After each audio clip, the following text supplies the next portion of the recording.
படிச்சிருந்தாலும் சரி, MSc mathematics படிச்சிருந்தாலும் சரி, போடவே முடியாது.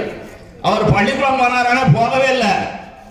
ஆனால் இத்தனை இலைகள் இப்படித்தான் ஓடணும், இவ்வளவு மிஞ்சம், இவ்வளவு குடல்ல மிச்சம் இருக்கும், இத்தனை சேலை வரும், இத்தனை வேசி வரும் அப்படின்னு சொல்லி துல்லியமாக கணக்கு சொல்லிடுவாங்க. அப்படி மதிநுட்பம் வாய்ந்தவர்கள் நம்முடைய முன்னோர்கள்.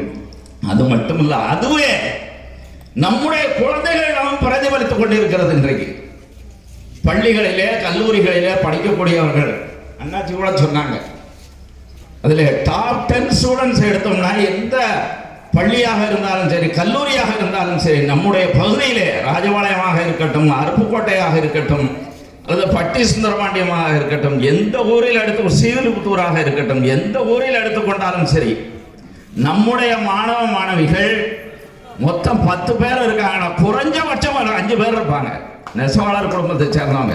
அப்படி மிகச்சிறப்பாக மதிநுட்பம் வாய்ந்த அறிவாளிகளாக இருந்து கொண்டிருக்கிறார்கள். அதற்கு என்ன காரணம்னா, நம்ம அப்பன் பாட்டன் எல்லாம் இந்த மாதிரி துல்லியமான கணக்குகள், நுட்பமான கணக்குகளை எல்லாம் தெரிந்து வைத்து நுட்பமான தொழில் செய்தத காரணத்தினாலதான் அதெல்லாம் வந்திருக்கு அப்படின்னு நான் திடமாக நம்புகிறேன். அதுக்கப்புறம் பார்த்தீங்கன்னா தொழில்நுட்பம், கலைநுட்பம் தேவை, மதிநுட்பம் தேவை, தொழில்நுட்பம் தேவை. இந்த தொழில்நுட்பத்திலையும் அன்னைக்குல இருந்து இன்னைக்கு என்ன மாறி இருக்கு அப்படின்னு கேட்டா, கைத்தறி நெய்துக்கிட்டு இருந்த போது இப்படி மழை பெஞ்சிச்சுன்னா போச்சு, அவ்வளவுதான்.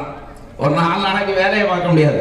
சாக்குடியில இறங்கி இருப்போம், அங்க தண்ணி கட்டி கிடக்கும், தறி நெய்ய முடியாது.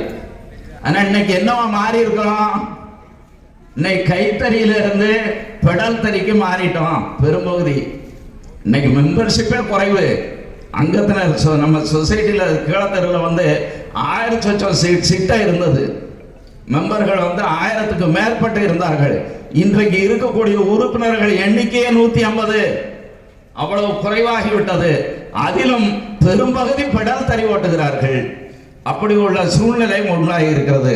அதற்கு மேலும் மேலும் போய் விசைத்தறி எல்லா இடத்திலும் வந்துவிட்டது. விசைத்தறி அல்லாதவர்கள் தான் இதை செய்கிறார்கள். அது மட்டுமல்ல, இந்த தறி நெய்வதற்காக பல சலுகைகளை இந்த அரசாங்கம் வழங்கி கொண்டிருக்கிறது.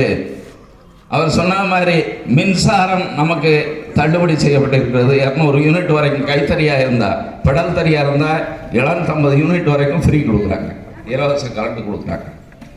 அப்புறம் நமக்கு லோன் கொடுக்குறாங்க, முத்ரா லோன்னு சொல்லி 50,000 ரூபா கொடுக்குறாங்க, சப்சிடியோட கொடுக்குறாங்க.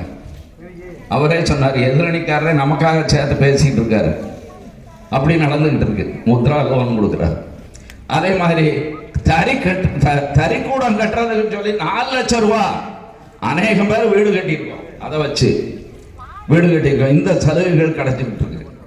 அதே போல பிளாட்டை போட்டு நெசவாளர் காலனின்னு சொல்லி ஒரு காலனியே உருவாயிருக்கு.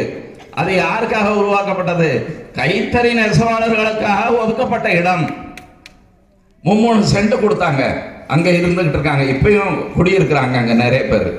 அப்படியெல்லாம் சலுகைகள் ஏராளமாக இருக்கிறது. அதே மாதிரி ஓய்வூதியம்ங்கிறது நினைச்சு பார்த்துருக்கோமா? அரசு ஊழியர்கள் ஓய்வூதியம் வாங்குவாங்கன்னு கேள்விப்பட்டிருக்கிறோம். ஆனா நெசவாளர்களுக்கு ஓய்வூதியம் வழங்கப்படுகிறது. அது ஒரு முக்கியமானது. அது நினைச்சே பார்க்க முடியாது. ஒரு 40 ஆண்டுகளுக்கு முன்னால, 50 ஆண்டுகளுக்கு முன்னால ஓய்வூதியம் கிடைக்கும்னு நினைச்சு பார்த்துருப்போமா? கிடையவே கிடையாது. 1200 ரூபா ஓய்வூதியம் கிடைக்கும். அது மட்டும் இல்ல, கணவனோ மனைவியோ யார் தவறி போனாலும் சரி, ஒரு 10 ஆண்டுகளுக்கு அந்த ஓய்வூதியம் கூடுதலாக கிடைக்கும். எஞ்சி இருக்கிறவருக்கு 1200 ரூபா, 1200 ரூபா. இவருக்கு ஒரு 1200, அவருக்கு ஒரு 1200, மனைவிக்கு ஆக மொத்தம் 2400. அவ்வளவு தொகை அவங்களுக்கு கிடைக்கும். அப்படியெல்லாம் கழிச்சிட்டு இருக்காங்க. அப்புறம்